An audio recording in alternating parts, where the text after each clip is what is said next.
Hello everyone. Today I want to talk about how to generate a score in Max using the Bach library. This has many applications that can be useful for the electronic music composer.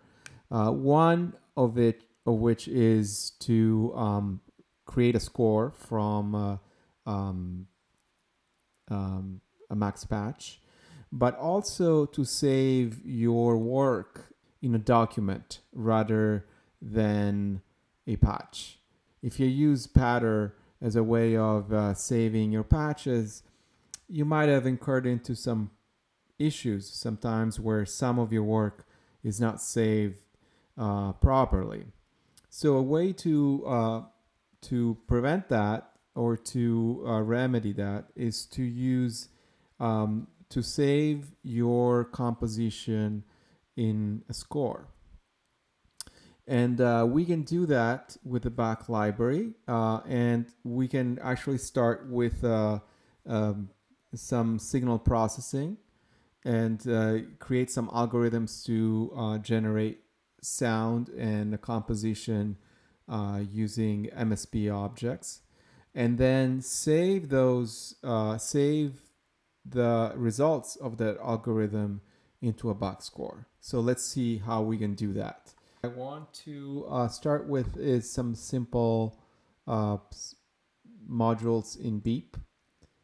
Beep is, if you don't know about it, is a pretty cool set of objects that allow you to do sound synthesis.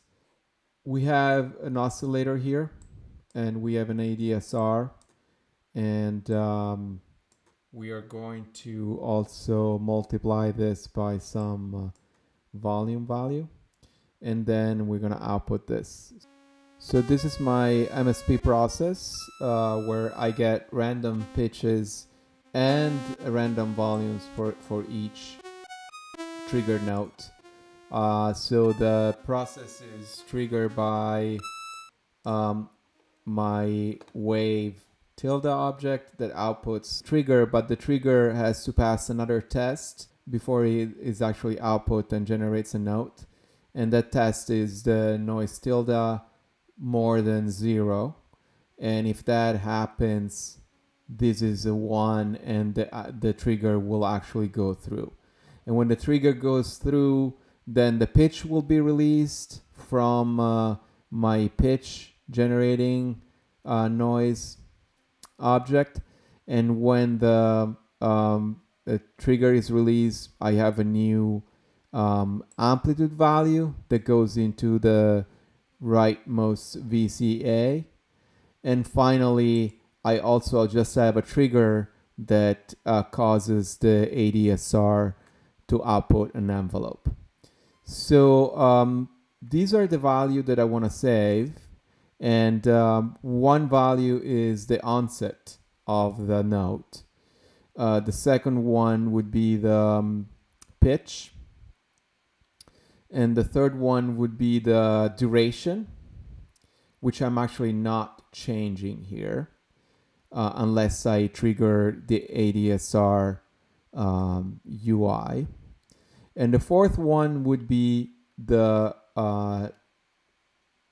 velocity, meaning the amplitude of the pitch.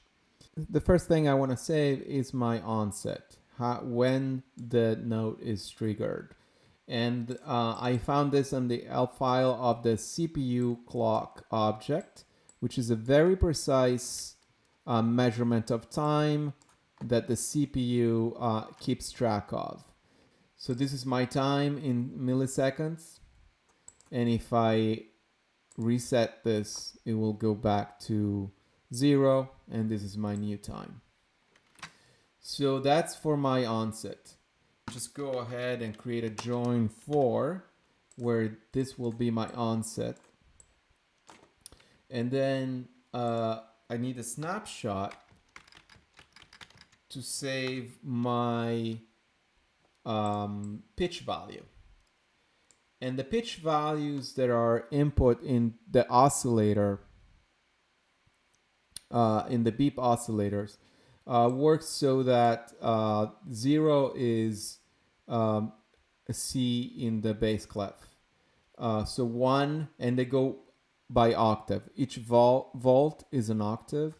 So 1 would be middle C, 2 would be the C above that. So to translate that into a MIDI value, I can just multiply that by 12, so because 1 unit is 12 semitones, and then add the low C value, which is 48. I'm not changing the duration. I'm kind of simplifying the work here a little bit. And then finally, I want another snapshot for my velocity, for my volume. And these snapshots are gonna be triggered by an edge object, and the edge object detects transition from 0 to 1 on the left outlet and from 1 to 0 from the right outlet. So the 0 to 1 is when the trigger happens, and that's where I want to trigger my onset first, and then I want to trigger actually last, and then I want to trigger my volume value and my pitch value. And the second inlet of the CPU timer is going to be the beginning of my recording. When I start recording, I want the timer to be at 0. So this will be the input for my beginning of the recording. Finally, I can do a bach collect object,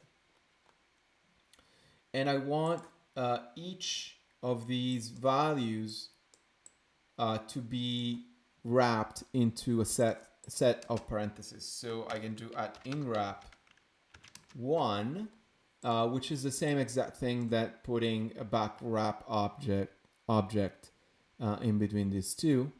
Same thing. And whenever I'm done recording, then I can output this into something else. Every time a note happens, a new item wrapped in parentheses will be collected into the bach collect. So once we're done with this, we can actually save the file as a Bach specific format, the LLLL. And the way I like to do this is by creating a message object and then create an open dialog with an argument fold for folder on it. So if I bang this, I can select my folder. So I can go ahead and select whatever folder I want, say in the desktop. And this will be my path where I'm gonna save my file. And then I can do a sprintf write and 2 symbols, 2 strings, and the first string is going to be my path, and there is no space in between, and then a sprintf with the name, with the symbol, the name of the file that I'm writing. And the way I can save this is by using bach.write. When the name is received, then the file is saved. So whenever I'm done recording, I can send the trigger to the bach collect, and then send a the last thing I'm going to send is a bang to the path message. Then I'm going to send the bach LLLL to the right inlet of the bach.write object, and then first I'm going to send a bang to my the name of the file itself. So this will be the order, and if I want to change the folder, I just need to load a different name from there.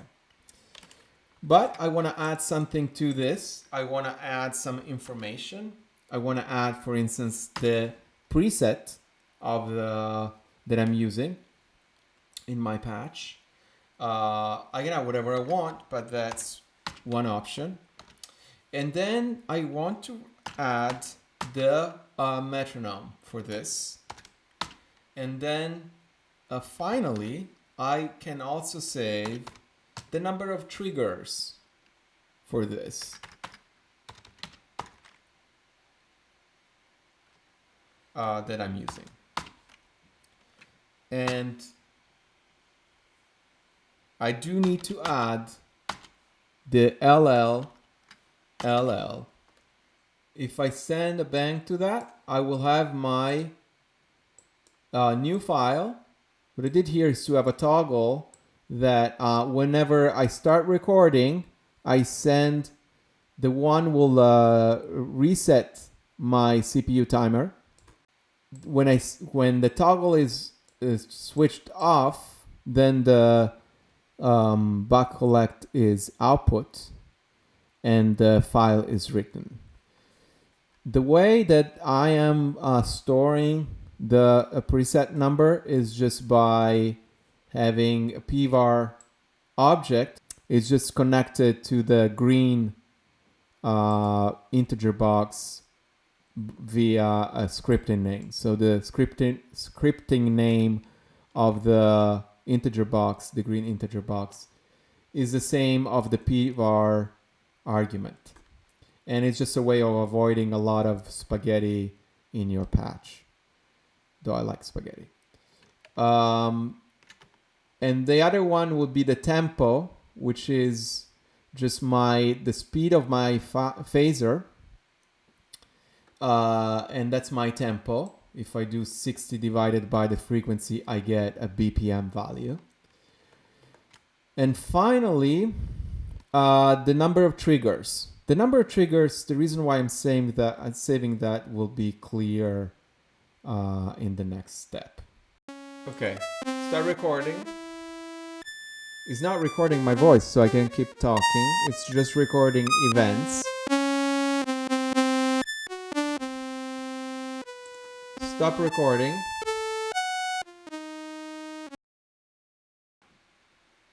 So now that we are done recording our patch, we can go ahead and make it into a score and check whether that was done properly. So the brother of the bach.write object is the bach.read object. So let's load my my LLL, and the preset that I was on, it was preset number 3. My BPM was 60 because it was a phaser with at 1 hertz, and it was 4 triggers per beat. So zooming in, with the events that I have are an onset in milliseconds, then I have a MIDI value 64, then my duration, which is always 500, and then I have a amplitude value from 0 to 1, and all of these are in every event is one set of parentheses. So the first thing I want to do is to make that in a way that can be read by a Bach roll. And the Bach roll, if we remember from previous episodes, it takes a set of onsets into the second inlet. Then I have a pitch or sense, because remember this is in MIDI sense, so it's the MIDI values times 100. And then I have durations, and then I have velocities, which is what I have in my LLL file. So now this is stored into the bach.reg, so I can just simply trigger this. But before I do that, what I can do is use the transpose object. So the bach.trans just transposes the matrix. What's going to happen now is that I have all of the onsets in one. Let's get myself out of the way. All of the onsets in one set of parentheses, and then I have all of the pitches, all of the MIDI values in another set of parentheses, and then I have all of the durations in another set of parentheses. So now I can pick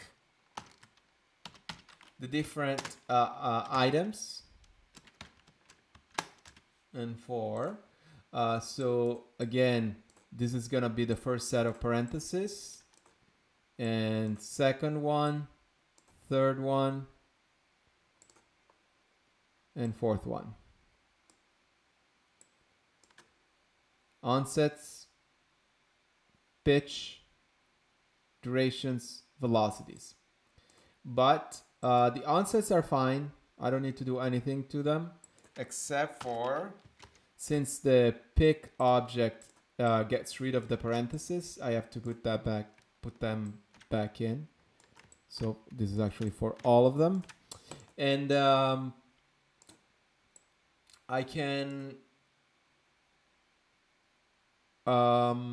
have to multiply this by 100 because it's MIDI cents.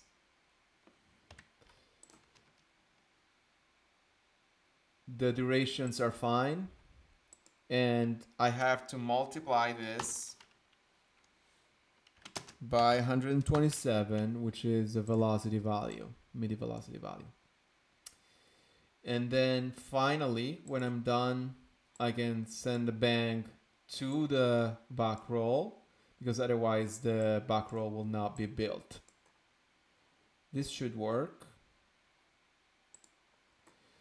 It works. These are my notes. If I want to get a better view of this, I can just send a message clefs auto, and that will give me the most appropriate set of clefs. A lot of C's. I see there are note overlaps, so I can actually use a Bach mono if I don't want that. So the last thing I'm doing here is to use the message coming from the open dialog. I get rid of the file path using this regular expression object. And then from the name of the file itself, I take whatever comes out of the BPM symbol, which I just designated as my marker for my tempo, and then I format a message that is going to be the time signature and the metronome marking for the score. I use the number of triggers in my other patch to determine what the minimal units are in my score. So now let me select what I just created, which has 4 in subdivision. And now I have to build the roll, get rid of overlaps, and now I have my roll. And finally, I can build the score by sending a quantize message to the Bach roll, and finally sending the time signature and metronome marking to the quantize object to build the roll, to build the Bach score. And this is the result. So I hope this is useful. You can ask me for questions about this if something wasn't clear, which probably is the case. But I really think this is a good way of saving things in a way that it's very safe, because these files are, even if your patch doesn't work anymore, you still can retrieve these files as a record of your composition. And of course, this works with any subdivision and is pretty accurate, as you can see. Once you get the quantization, the minimal units, and the tempo right, you shouldn't have any funny values. Of course, if you did something kind of straightforward, the way I did. Otherwise, you might get some more tricky quantization values. All right, that's it. Checking out.